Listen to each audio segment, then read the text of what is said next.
Aujourd'hui, on va vous parler du plus grand héros de la mythologie, Hercule. Enfin, ou Héraclès, ou Hercule. Enfin, ça dépend de quel point de vue on se situe. Si on est plutôt grec, on va l'appeler Héraclès, et si on est romain, on va l'appeler Hercule. Et comme nous, on est dans un musée gallo-romain, va pour Hercule.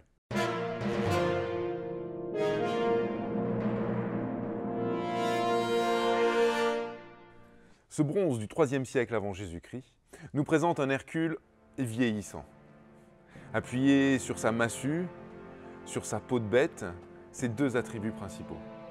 Mais derrière cette masse de muscles, derrière cette force que l'on peut qualifier d'herculéenne, ça tombe bien, se cache aussi un homme sensible, que la vie n'a pas épargné. Sa naissance est digne d'un épisode des Feux de l'amour. En effet, Hercule est le fruit des amours de Jupiter, le dieu des dieux, avec Alcmène, une simple mortelle. Et Junon, la femme de Jupiter, qui supporte les frasques de son mari, n'acceptera jamais qu'il lui fasse un enfant dans le dos.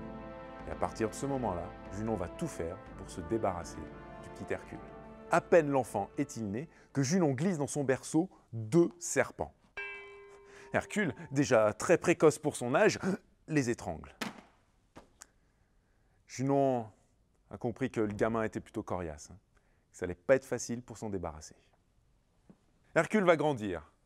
Il va devenir grand, très grand, très très grand. Il va devenir fort, très fort, très très fort.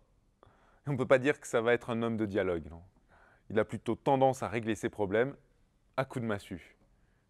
Parlez-en à son professeur de musique, qu'il va tuer à coups de lyre. Devenu adulte, le jeune Hercule va multiplier les exploits, tuant tous ceux qui s'opposent à lui.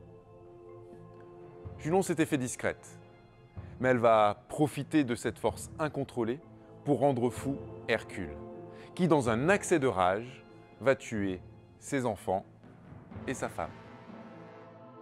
Au matin, Hercule prend conscience de l'horreur de son geste. Suivant les conseils de l'oracle de Delphes, il se met au service de son cousin Eurysthée. Ce dernier a une douzaine de travaux à effectuer. Il a besoin d'un bon ouvrier.